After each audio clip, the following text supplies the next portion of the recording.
Okay, so let's talk a little bit about ProcessMaker 4. So we know that ProcessMaker 4 is out, and I'm not going to go over what ProcessMaker 4 is and its major differing features. I think we've talked about that before. If you do have any questions about ProcessMaker 4 from the very beginning, please let me know, and I'll shoot you off to that. What I want to focus on is some of the stuff that's coming up. So if you haven't seen it yet, we are bringing in commenting into ProcessMaker 4. So we know that with ProcessMaker 4, there's an activity log for all the requests that you create. So as a process execution is going through all the various tasks and script tasks and such, you do visually see a historical log of all the steps that were taken. Internally, we track every transition a request makes. This is important for us because in the future, if we want to do anything such as performance optimization tooling or synthetic transactions, that kind of history is important to us. But again, missing the human element, right? So we are bringing in commenting so that people can comment on tasks, comment on requests, and have a history of that dialogue to kind of bring in the human element there. This is a feature that has been requested and added on with professional services engagements and such, but this is something now that we are bringing into ProcessMaker 4 Enterprise product to make it a first-tier feature. So I'm very excited about that. We are now having custom Docker support. So for those familiar with ProcessMaker 3, we know that there's support for triggers, which is custom PHP code that can run before, after tasks. Or screens. In ProcessMaker 4, we removed triggers and instead adopted script tasks, which is a more BPM compliant behavior. And on top of that, we have support for many languages. So instead of just PHP, we have support for PHP, Lua, Java, JavaScript, and so on.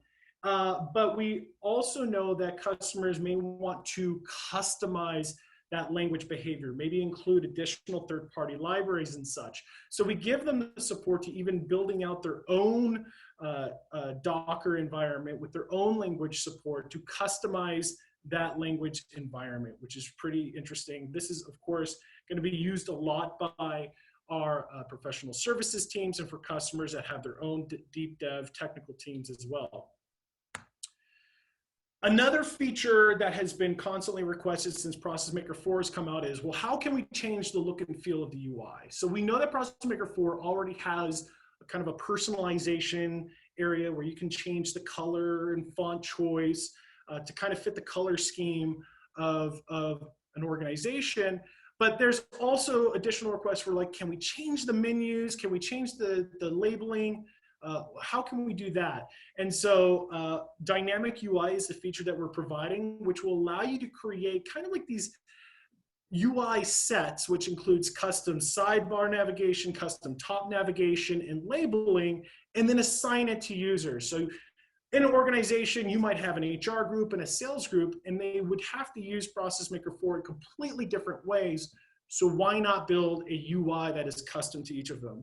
Now, again, this is something that our professional services teams have done time and time over again with ProcessMaker 3. So it's important for us to provide as much of this out of the box as possible with ProcessMaker 4 so that we can get to delivery, get to production with customers in a faster time frame. And so this is an example of the screen of ProcessMaker 4 where the top navigation has been changed to all requests.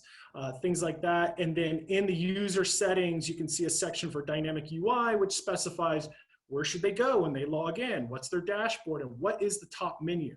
So that, as well as the customization of colors and fonts and stuff, gets us most of the way there. Now, of course, you can still change the entire user interface of ProcessMaker 4 using theming, but this, again, gives us the ability to deliver something out of the box that's much faster. So one of the other things that Brian mentioned as an acronym early in that crazy slide of transitions was DMS, document management. We are starting to incorporate fundamental document management services in ProcessMaker 4. The ability to have a hierarchical fashion of document storage inside ProcessMaker 4 will allow us to provide even richer document management services and be able to tie those directly into process modeling, which is very, very exciting. I can't wait to see this. Now, of course, this is going to be an evolving solution. Right now, it's all about storing simple documents and searching there, very much with like a folder structure, being able to preview, download, have some history behind it. But we're going to continue to see this feature evolve so that we can actually have deeper, richer DMS functionality in ProcessMaker 4. ProcessMaker 4, improvements to our modeler. So the modeler continues to evolve, which is exciting to see. I know that initial reactions to our modeler were really rough, obviously, with the first version, but the product has evolved very, very quickly. So you can see that we have a lot more controls in place, such as element alignment, zooming in, out, things like that. But we're even adding some additional visual elements as well, such as changing the color of elements, additional improvements to the inspector. You're going to see a lot more connectors on the left-hand side. So a lot of great improvements there. You're going to see things such as more tools for checking the validity of your process map. So it's very hidden. You can see in the bottom left a check flow button, which actually checks to make sure that all paths in your process map are reachable. This is something that is, again, being able to be powered by Naira to check and make sure that process mapping, not just valid BPM, but also valid flow as well, which is really, really spectacular. In ProcessMaker 3, we know we have a feature called Process Documenter, which is a separate tool. In ProcessMaker 4, we are bringing process documentation more into the design flow. So when you are modeling your process map, you'll be able to document elements and what they do, and then easily click on documentation for a process map to see the visualization of the process, as well as any documentation for any elements in that process map. We're just kind of bringing that feature that we have in ProcessMaker 3 a little bit more tightly coupled into ProcessMaker 4. So very excited to see that as well. Here's another really, really interesting part to note. In ProcessMaker 3, if you are changing a process while cases are in progress, there is a chance that the case might be in a broken state because you made a modification to a flow that case is currently in, things of that nature. In ProcessMaker 4, from the very beginning, we wanted to make sure that that was not possible. So internally, we have versioning support so that every process, every screen, every shared element in ProcessMaker 4 has versioning behind it. There is a versioning map so that a process is locked to specific versions of resources, things of that nature. What we wanted to do now was bring that behavior up to the front so that users have more control over this versioning. So you'll see things such as changing the version name. Maybe you're a dropship carrier and a new process map requires working with different vendors. So you create a new version specifying those vendors. But meanwhile, any requests which are in flight or in progress continue to be mapped to the old version so that they don't break. In the future, we'll begin building out migration tools so you can migrate requests from one version to another. But this is just another step in that evolving versioning feature set. So very, very cool there. And we all know sexy cells, right? So the team has been working very hard at designing charting behavior so that it's very easy to build charts and embed them in screens and in dashboards, which I'm really excited about.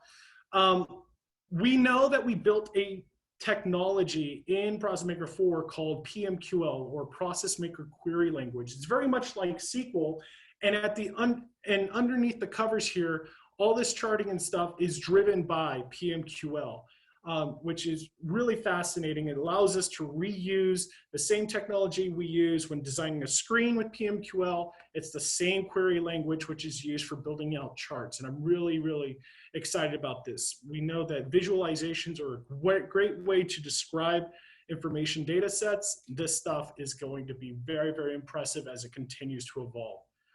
So not only can we build charts and dashboards, but also be able to embed that in screens. So we know that screens is a shared kind of component in ProcessMaker 4. You can build a screen which gets sent via email. You could have a screen which is a display screen. Screens which collect input, which are form screens. And each type of screen can support a different palette of controls and such. Charting is going to be one of those controls. So you're able to easily embed charts into your own screens. So you can even potentially send a chart through an email, which is fantastic. With all of this additional changes, modifications, feature sets, it's very important for us to constantly be improving the product. And that means having more deeper eyes into how the product is performing. So we are introducing additional support for Sentry IO, which is very much like New Relic in regards to monitoring application performance monitoring, but Sentry IO allows us to dive even deeper into the operating behavior of ProcessMaker 4, especially things such as background asynchronous jobs and things like that, where New Relic may not be able to get the full picture. But this allows our development teams to constantly keep an eye on potential issues in performance or stability and be able to resolve them very, very quickly. So those are the things coming up in ProcessMaker 4. Extremely excited about that.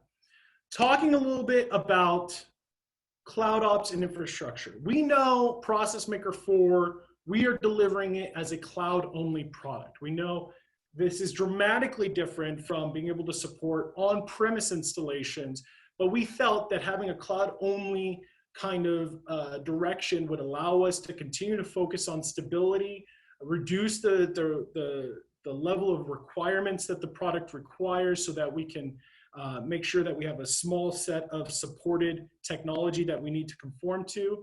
This allows us to build faster and build more reliably.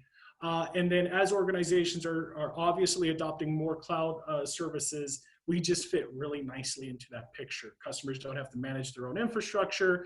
This reduces also the support headache because we're no longer having to support hardware that we can't see or touch. So this is the reason for that. And I'm not going to go too crazy over this slide, but this is a visual diagram of how ProcessMaker 4 is deployed in the cloud. So we took all the lessons of AWS deployment with ProcessMaker 3 and said, okay, how can we do this better? We recognized that every customer deployment is different. You know, our biggest customers behave differently than our smaller customers. Customers in manufacturing differ differently than those in finance. So it was imperative that we had a system that was as flexible and dynamic as possible. So we doubled down on our cloud deployment infrastructure. We have a lot more moving parts than, say, a ProcessMaker 3 installation. But the reason for that is that every little piece in this diagram scales on its own. Okay, we deploy to multiple regions around the world, so we're not stuck in just one region. We adopt technologies in AWS that will scale out dynamically based on load. So businesses which are busy during the week will scale out, and then during the weekend when traffic dies down, we'll scale in, so we'll have tighter resource control. And everything in this diagram is highly fault tolerant. So the goal is to make sure that things do not go down.